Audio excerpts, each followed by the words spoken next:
हम सेशन शुरुआत कर रहे हैं आज, फिजिक्स से लेकर चलेंगे, ठीक है। अवतल दर्पण से संबंधित कुछ परिभाषाएं, हम अवतल दर्पण भी पर ही सारी डिफिनीशन जो है हम पढ़ लेंगे, ठीक है। तो चलिए हम लोग स्टार्ट करते हैं। ये देखिए हमारे पास अवतल दर्पण है। आप लोग जाने अवतल दर्पण किसे कहते हैं। यदि गोलीखंड पर पालिश इस प्रकार की जाएगा उसके दबे अवतल से प्रकाश का परावर्तन हो, इसका मतलब कि इधर जो है पॉलिश रहेगी, क्या रहेगी, पॉलिश, ठीक है। इसको जो है हम लोग क्या कहते हैं, कलई। तो यह दर्पण है, अवतल दर्पण है, इसका दो सिरा हमने M1 और M2 ले लिया, ठीक है। M1 और M2 हमने दो सिरा इसका ले लिया, ठीक है। अब देखिए यह जो है यहाँ से इसका जो है यह केंद्र होता है, ठीक है, यह केंद्र होता है, ठीक। तो भैया देखिए अब इसके दबे अवतल से प्रकाश का परावर्तन होगा, ठीक है।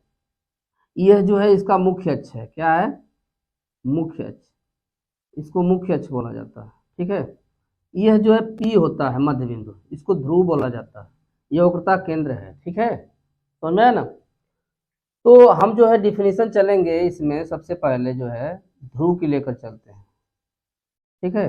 ध्रुव इसको कहते हैं पोल, ठीक है। तो ध्रुव, तो दर्पण के मध्य बिंदु को ध्रुव कहते हैं, ठीक है। दर्पण के मध्य बिंदु को, मध्य बिंदु को क्या कहते हैं, ध्रुव कहते हैं, क्या कहते हैं, ध्रुव कहते हैं, ठीक है बच्चों। सारी डिफिनेशन हम इसी पे समझेंगे, ठीक है।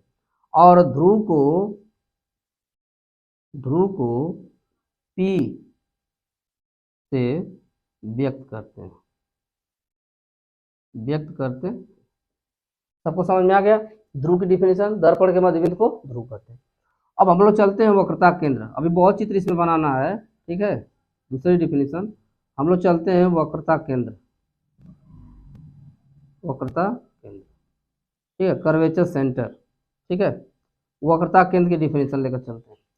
तो गोली दर्पण जिस खोखले गोले के केंद्र का भाग होता है उसको वक्रता केंद्र कहते हैं, ठीक है। गोलीय दर्पण, गोलीय दर्पण, ठीक है, जिस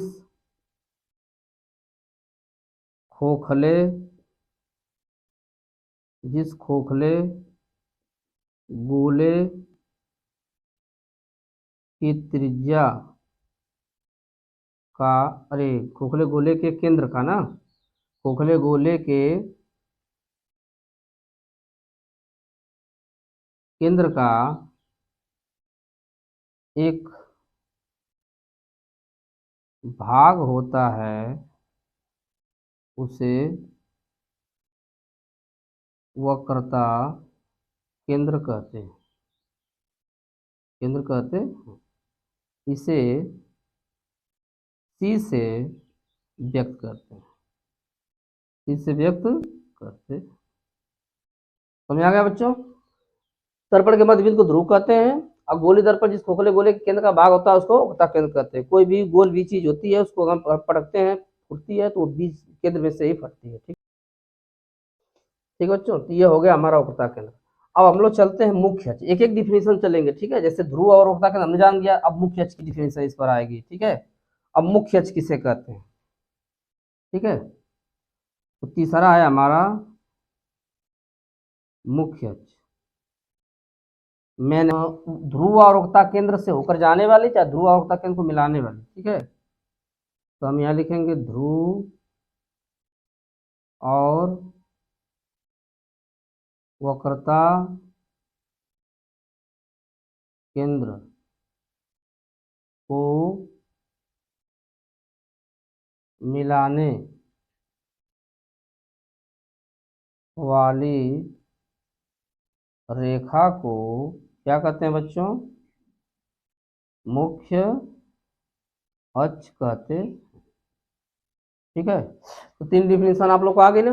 दर्पण के मध्य बिंदु को ध्रुव कहते हैं, गोली दर्पण जिस खोखले गोले केंद्र का भाग होता है उसको वक्रता केंद्र कहते हैं, और ध्रुव और वक्रता केंद्र से होकर जाने वाली या को मिलाने वाली रेखा को मुख्य अक्ष कहते हैं। अब हम लोग चलते हैं, देखिए आगे डिफिनेशन, ठीक है। अब देखिए यहाँ पर, अब जो है ध्रुव और वक्रता केंद्र के बीच की दूरी को वक्रता त्रिज्या कहते हैं, ठीक है। ये देखिए ध्रुव और, ठीक है, ध्रुव और वक्रता केंद्र। अब वक्रता त्रिज्या के डिफिनेशन हम लोग समझते हैं, ठीक है। वक्रता त्रिज्या, ये जो है चौथा हमारा चलेगा। एक एक डिफिनेशन हम लोग समझते जाएंगे, ठीक है। वक्रता त्रिज्या, ठीक है। तो इसकी भी दो डिफिनेशन है।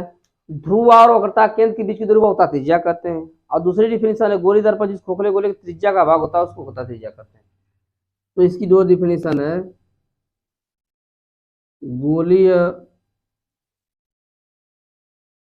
दर्पण जिस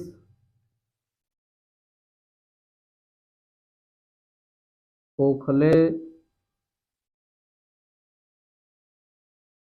गोले की त्रिज्या का एक भाग होता है उसे वक्रता त्रिज्या कहते हैं, ठीक है। इसे आर से व्यक्त करते हैं। और इसी पर डिफिनेशन दूसरी देख लीजिए, ठीक है। ध्रुव और वक्रता केंद्र के बीच की दूरी को, ध्रुव और वक्रता केंद्र के बीच की दूरी को, वक्रता केंद्र के बीच की दूरी को वक्रता त्रिज्या कहते हैं। इसे आर से, स्मॉल आर भी लिख सकते हैं, ठीक है, आर से व्यक्त करते हैं। तो वक्रता त्रिज्या, वक्रता त्रिज्या फोकस दूरी की, अभी फोकस दूरी हम नहीं बताएं, ठीक है, फोकस दूरी की दो गुनी, दो गुनी होती है, दो गुनी होती है, अर्थात आपका हो जाएगा आर बराबर 2f, ठीक है बच्चों। अब हम लोग देखते चलते हैं फोकस, ठीक है। देखिए मुख्य अक्ष की समांतर चलने वाली प्रकाश की किरण, ठीक है, दर्पण, दर्पण से परावर्तन के पश्चात, अब यह मुख्य अक्ष के समांतर ये जा रही प्रकाश किरण, तो दर्पण से परावर्तन के पश्चात मुख्य अक्ष को जिस बिंदु पर काटते हैं उसको फोकस कहते हैं। क्या कहते हैं बच्चों? फोकस कहते हैं, या मुख्य फोकस, ठीक है। तो पांचवी डिफिनेशन है फोकस या मुख्य फोकस, ठीक है बच्चों, ये डिफिनेशन। तो मुख्य अक्ष के समांतर चलने वाली प्रकाश किरण दर्पण से परावर्तन के पश्चात, ठीक है, दर्पण से परावर्तन के पश्चात मुख्य अक्ष को जिस बिंदु पर काटती है उसको फोकस करते हैं। तो मुख्य अक्ष के, मुख्य अक्ष के समांतर चलने वाली प्रकाश की किरण, मुख्य अक्ष के समांतर चलने वाली प्रकाश की किरणें, ठीक है, या प्रकाश की किरण दर्पण से परावर्तन के पश्चात, प्रकाश की किरणें, मुख्य अक्ष के समांतर चलने वाली प्रकाश की किरणें, किरणें दर्पण से परावर्तन के पश्चात, क्या, दर्पण से परावर्तन के पश्चात मुख्य अक्ष को, मुख्य अक्ष को, देखिए दर्पण, मुख्य अक्ष के समांतर चलने वाले प्रकाश की किरण दर्पण से परावर्तन के पश्चात मुख्य अक्ष को, ये मुख्य अक्ष है, इसको जिस बिंदु पर काटती है, मुख्य अक्ष को जिस बिंदु पर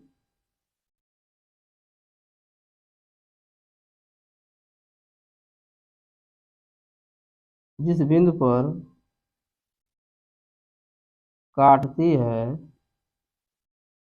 उसे मुख्य फोकस कहते हैं। फोकस या मुख्य फोकस कहते हैं। ठीक है बच्चों, कहते हैं इसे कैपिटल एफ से व्यक्त करते हैं।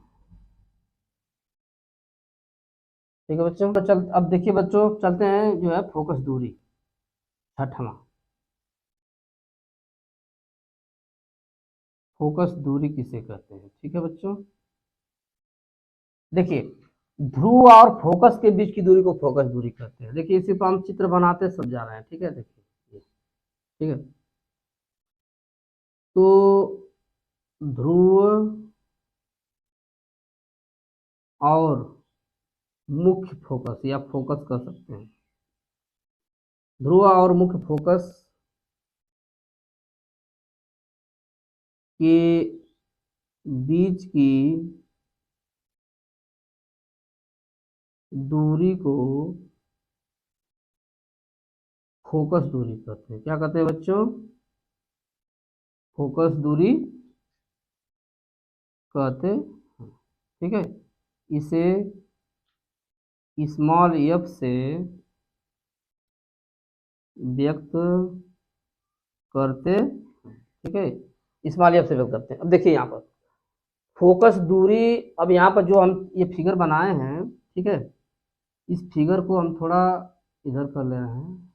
ठीक है, देखिए तो फोकस दूरी वक्रता त्रिज्या की देखिए आधी होती है। ठीक है, तो हम लिखेंगे फोकस दूरी, फोकस दूरी वक्रता त्रिज्या की, वक्रता त्रिज्या की आधी होती है। अगर किसी दर्पण की वक्रता त्रिज्या 20 है तो फोकस दूरी 10 हो जाएगी, आधी, आधी होती है, आधी होती है। अतः एफ बराबर हो जाएगा आर बटा। ठीक है बच्चों, ये हो गया। अब हमारा क्या बचा है? सारी डिफिनीशन हो गई। ठीक है, सारी डिफिनीशन हमारी हो गई। अच्छा, एक चीज और है इसमें, फोकस तल अगर कह देगा तो मुख्य अक्ष के समांतर चलने वाले प्रकाश के दर्पण से परावर्तन के पश्चात मुख्य अक्ष को जिस बिंदु काटते फोकस करते हैं, और इसी के अभिलंबवत गुजरने वाले तल को फोकस तल कहते हैं। ठीक है, फोकस तल कहते हैं। तो एक बार फिर देख लीजिए सारी डिफिनीशन। दर्पण के मध्य बिंदु को ध्रुव कहते हैं। ठीक है, और गोली दर्पण जिस खोखले गोले के केंद्र का एक भाग होता है उसको वक्रता केंद्र कहते हैं। ध्रुव और वक्रता केंद्र को मिलाने वाली रेखा को, चाहे होकर जाने वाली रेखा को मुख्य अक्ष कहते हैं। मुख्य अक्ष के समांतर चलने वाले प्रकाश के दर्पण से परावर्तन के पश्चात मुख्य अक्ष को जिस बिंदु पर काटती है उसको मुख्य फोकस कहते हैं। ध्रुव और फोकस के बीच की फोकस दूरी कहते हैं। ठीक है, अच्छा एक चीज इसमें और है, अगर हम एक और फिगर अगर बना लें यहाँ पे, ठीक है, तो वहां पे हम वस्तु को दिखा सकते हैं और प्रतिबिंब कहाँ बन सकता है। ठीक है, उसकी लंबाई को भी हम बता सकते हैं। तो देखिए यहाँ पर वस्तु रखी जाती है। ठीक है, यहाँ पर वस्तु रखी जाती है ए बी, और यहाँ से जब इसको ऐसे कर देंगे तो यहीं पे या इसका प्रतिबिंब बनता है। उसकी लंबाई को आई करते थे पहले, अब यश देता है, यश डैश। ठीक है, ये बच्चों डिफिनीशन है। वीडियो को शुरू से अंत तक देखिएगा, इसे लाइक सब्सक्राइब जरूर करिएगा। आप लोग से रिक्वेस्ट है, लाइक सब्सक्राइब जरूर करिए जो लोग नए हैं चैनल पे। ठीक है, और ज़्यादा से ज़्यादा वीडियो को शेयर करिए। ठीक है।